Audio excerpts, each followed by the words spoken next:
Ocho, something happened that hadn't happened since January the 6th of 2007. LeBron James did not score double figures. So after 17 years, 1,297 games. 297 game streak is over. He's sitting at 8 points. He had the ball in his hands. He had a chance to shoot the game-winning shot. If he makes it, he gets 10. If he misses it, it goes into overtime. But what does LeBron do? What LeBron done has done his entire career. He always makes the right play. They double AR because AR had it going tonight. He had 44. Yeah. He had 44. The ball swung. The ball get to LeBron. He drives the ball. They come. He swings to Rui in the corner and for a wide open shot. Now, see, everybody's going to say, hey, good job, good job, good job. But if that was who, I ain't going to call there was two players, they'd have took the shot. But LeBron James has always made the right play. He's gotten criticized by some of the greats, saying, look, I know that's the right play, but in that situation, you being the best player on the court, I want you to take that shot. But that's not how he's wired. But I have a question. In situations like that, think about situation Michael Jordan kicking it out to Kerr, understanding, making the right play. I think it's about having awareness and when you're supposed to take that shot and when not. There are times when being the best player on the court, you take that shot. You take it.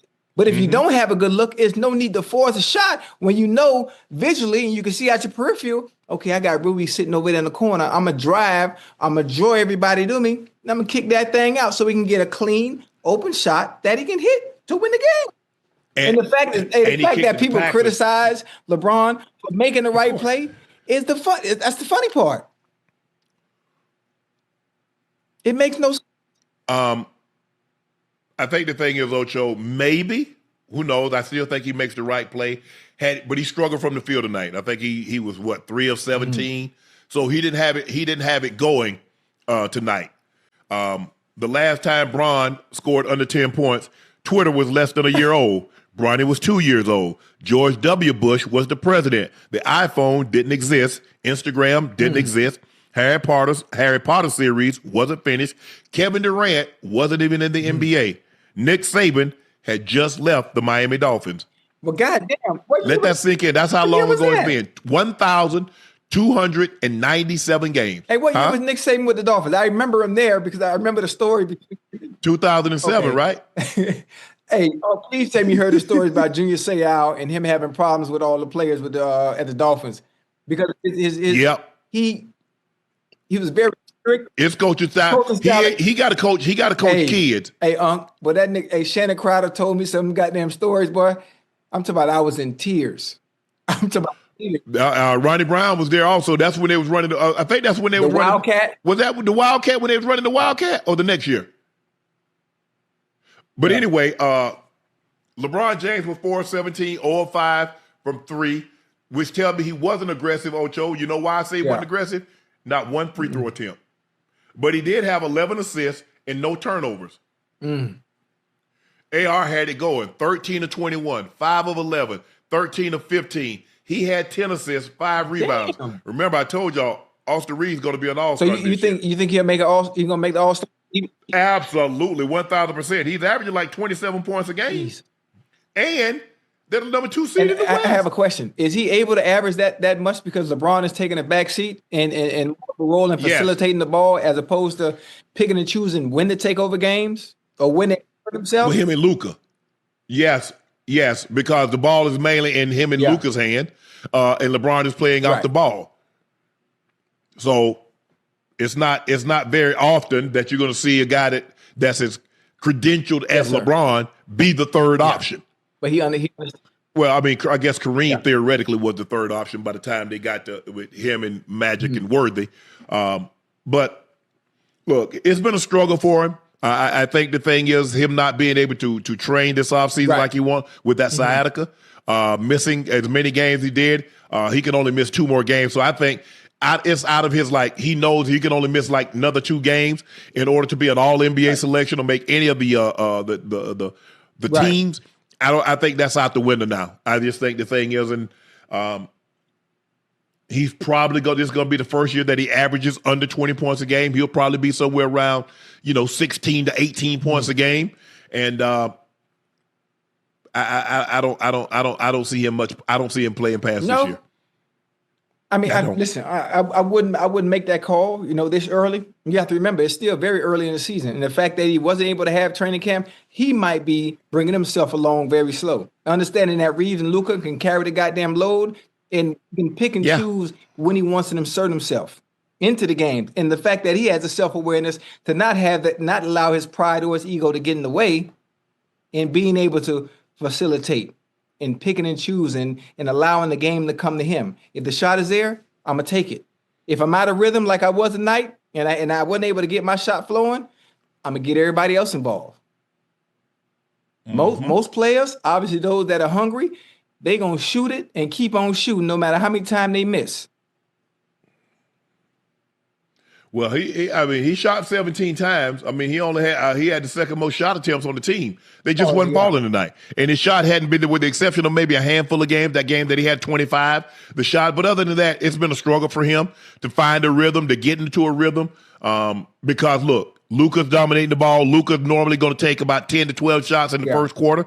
If you notice, Luka always gets off to a hot start. He's averaging somewhere between 16 and 20 points in a quarter. So he's getting a lot of the shots. Austin Reaves getting a lot of the shots. So it's kind of hard. He can do it. Like you said, the most important thing is for them to win. But it's tough. And look, I'm old enough to remember. I remember, excuse me, chat, when Jerry's streak got broken, consecutive games of passes. He was in Seattle, and it was sad.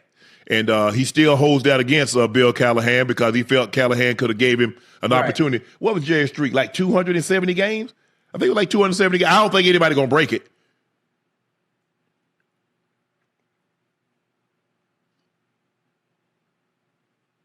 I think Jerry had a catch for like 18 straight years. Damn. 19.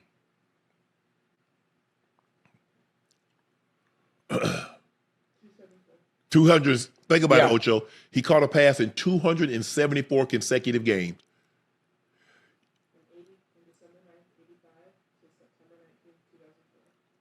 From December of 85 to 2004. You think somebody going to break that record, Ocho? Absolutely not. I mean, it'd be difficult. Because first of all, you've got to play at least 19 seasons as a wide receiver. He's the only one that's ever done it. Can you imagine catching the ball every goddamn game for that long? That long? Hold on. No.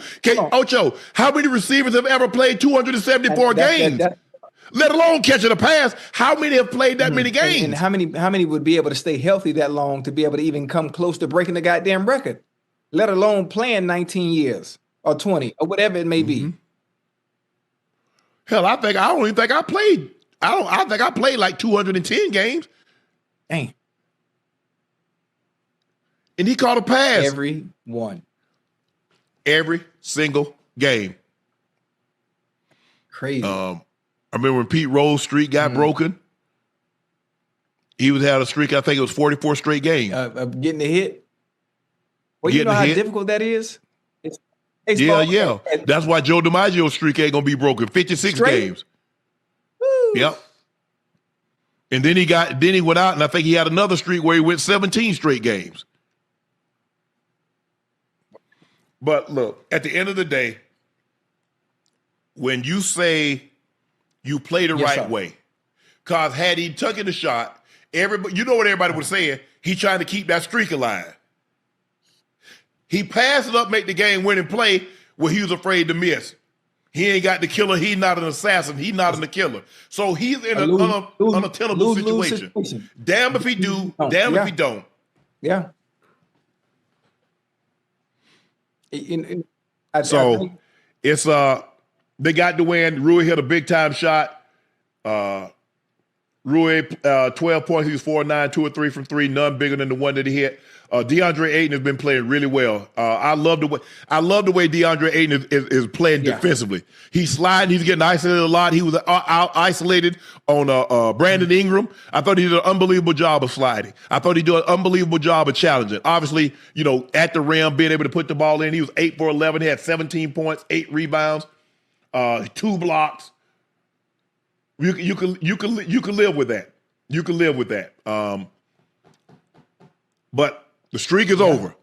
LeBron, start another one. Hey, hold on. And you know what? I just saw somebody in the chat, the chat going so goddamn fast. Somebody had the nerve to say, I know ain't nothing wrong with my eyes. Had the nerve to say, oh, LeBron is breaking down.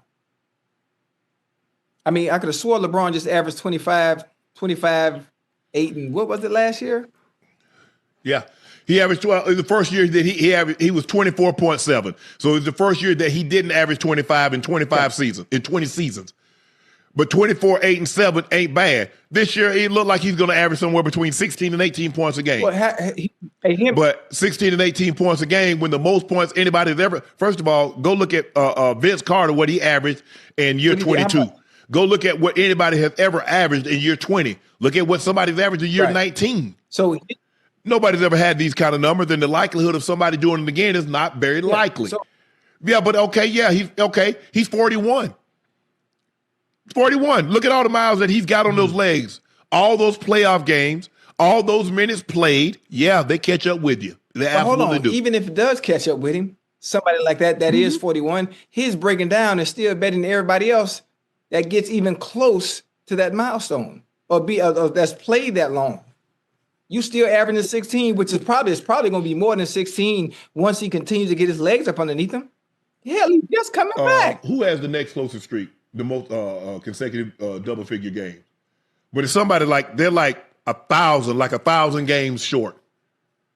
Maybe even more.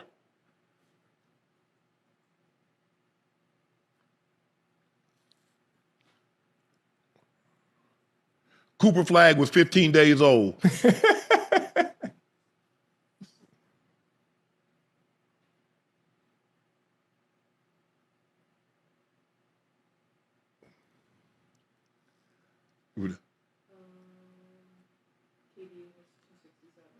The next closest, Ocho, KD got 267. So KD is 1,030 games. You think KD's going to be around to play another 1,030 games? Well, that's tough, huh? Well, that's tough. That's 13 more years. So he'd have to play 31 seasons. And how old KD now? What, 30 what? He ain't played another 13 seasons. KD 36. Okay. So that means he'll be playing when he's 49. SGA is the next closest at 170. Damn. Hey, man, I mean, that achievement in longevity is remarkable. Remarkable. It is.